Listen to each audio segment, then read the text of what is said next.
Fala galera, sejam bem-vindos ao canal Combo XD. Eu sou o Rafael e a gente vai conversar hoje sobre o surgimento do universo cinematográfico da Marvel e por que a falta do Homem de Ferro faz tanto mal assim para a Marvel nos filmes atuais, né? Essa nova fase aí do multiverso. Então, vamos lá.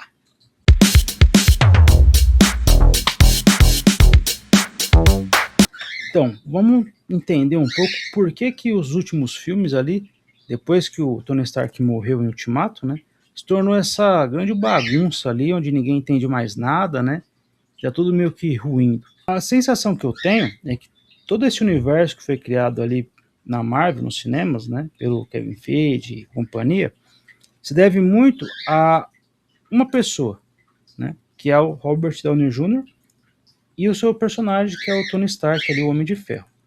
Isso a gente começa em 2008, quando a Marvel estava criando um estúdio de cinema, né? A gente tem que lembrar que a Marvel nesse período estava beirando a falência ali, né?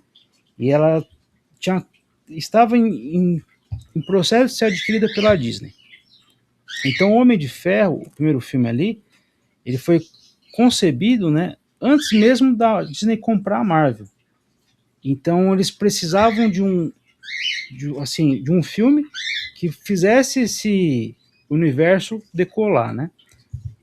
Eles já tinham a ideia de criar um universo cinematográfico, mas eles precisavam de um grande filme para dar o estopim ali.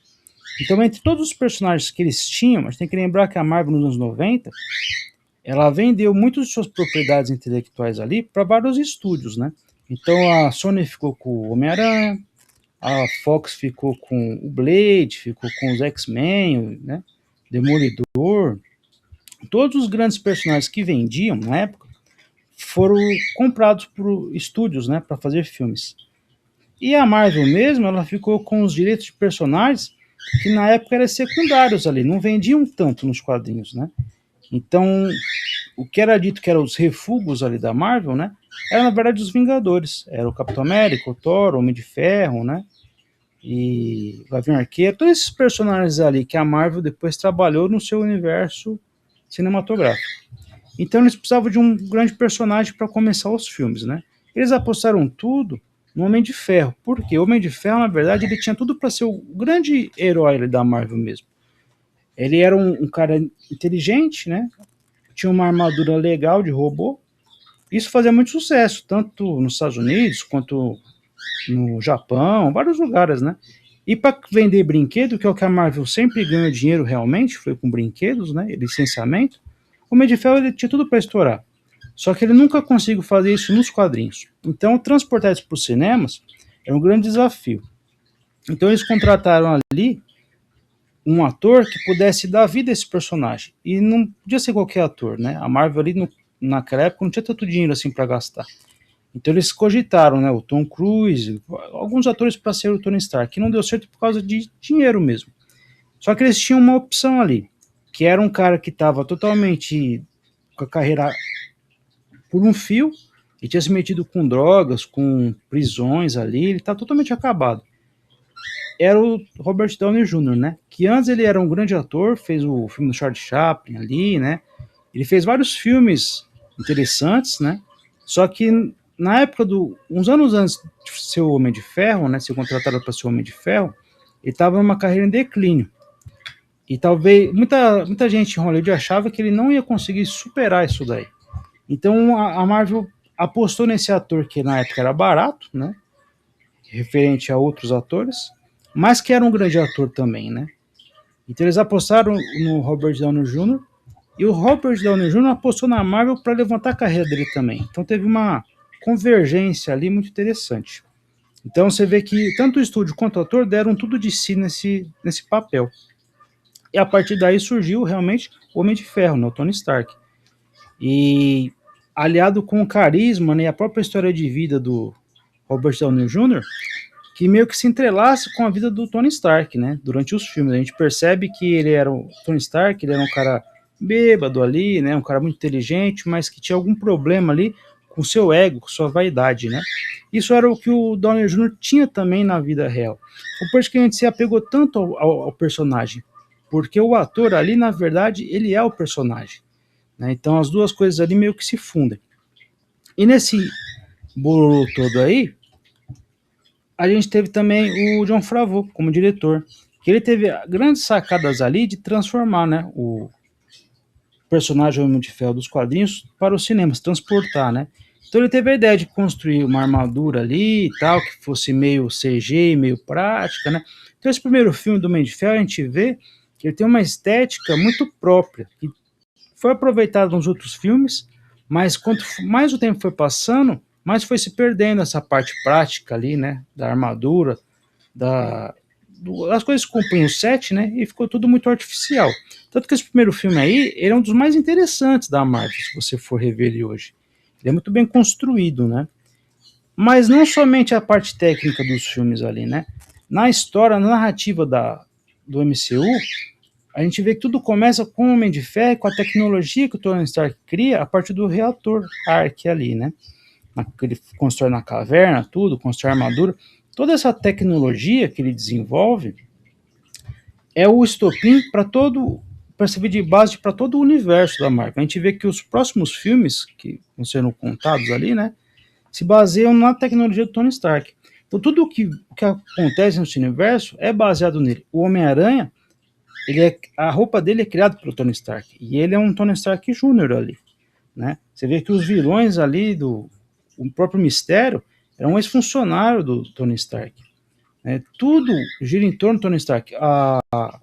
O Capitão América, né, todo o projeto ali, o escudo dele, teve dedo ali do pai do Tony Stark, né? Então tudo roda ao entorno dele. Então você tem um Tony Stark no meio e todo o universo sendo construído ao redor dele, né? Então desde a tecnologia, desde o carisma do ator, né, a dependência do personagem, porque tudo que acontece, por exemplo, o Tron é construído nos cinemas, né, diferente dos quadrinhos, que é o Hank Pym, né, o Homem-Formiga que constrói o Tron, nos cinemas é o Tony Stark. E então você vê, seja para o bem ou para o mal, o Tony Stark está presente em tudo, né? O desejo dele de vencer o Thanos é porque ele tem uma visão de que tudo ia acabar se ele não construísse, né, uma forma de proteger o mundo, né, criar aquela armadura ao redor do mundo que ele tanto queria. Então ele tem um peso ali de derrotar o vilão que puxa para ele todo o protagonismo.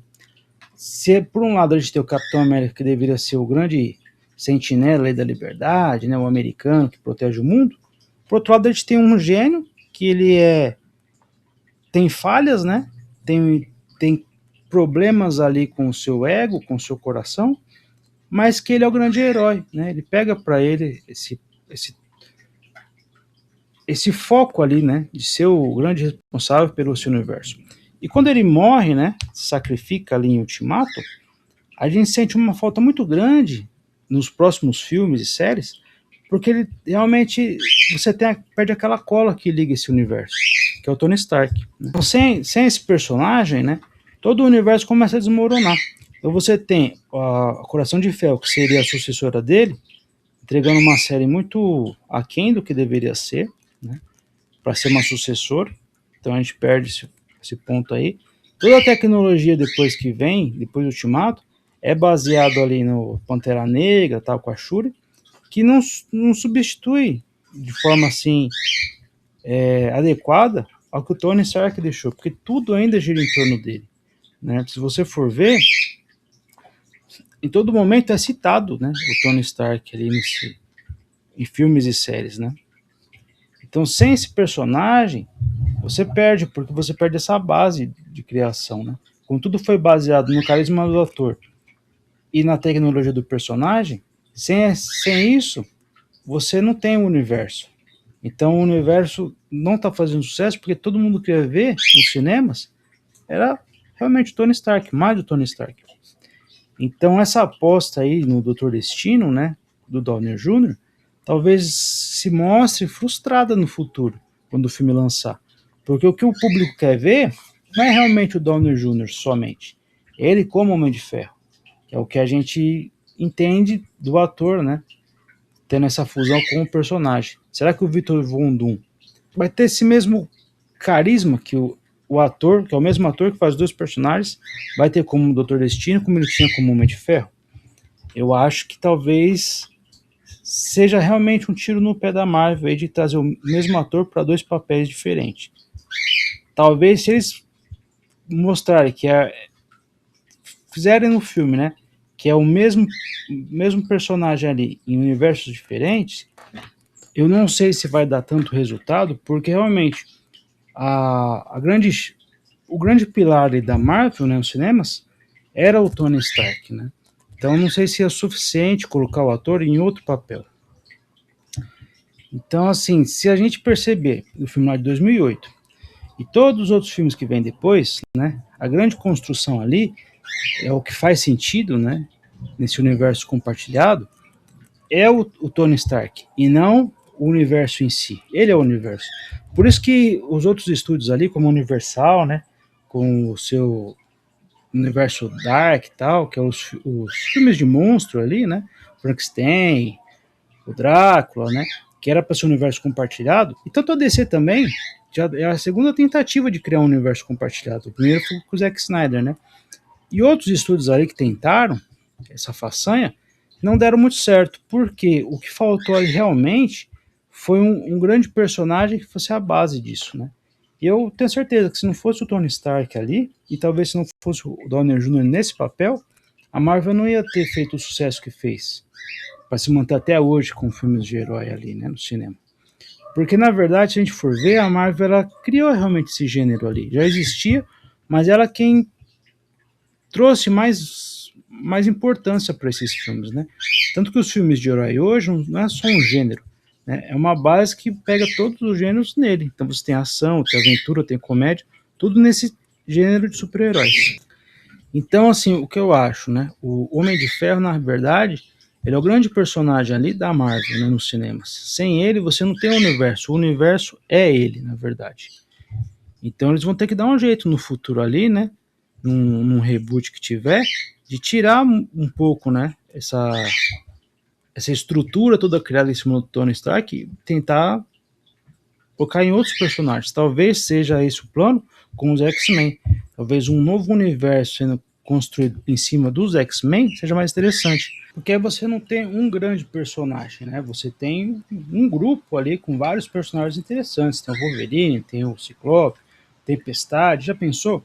Um novo universo construído à base ali da Tempestade, como era a grande deusa africana ali, né? Depois se revelando como uma mutante. Então você, com os X-Men, você consegue ter muito mais variedades ali, né? E mesmo assim manter um pilar forte na Marvel. Foi o que aconteceu nos anos 90 com o desenho animado, que ganhou uma continuação agora, né? O X-Men 97. E você vê que no desenho tem toda uma base para um universo pronto ali, está estabelecido. E você tem personagens fortes ali, né? E você tem atores já que você pode reaproveitar. Por exemplo, é o que eles estão fazendo agora. Fazendo o James Marsden como o Ciclope, né? O próprio Hugh Jackman como o Wolverine.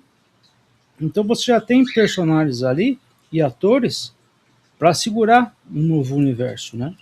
Se você não quiser rebootar tudo com atores novos, personagens novos, tudo, né? Você já tem ali inserido. Eu acho que essa talvez seja a grande sacada do Kevin Feige ao trazer os X-Men da Fox, né? Para os Vingadores ali, né? Doomsday. Porque você está trazendo de volta os personagens que vão ser os alicerces do próximo universo Marvel que vai ser criado ali, né? No futuro. Então é isso.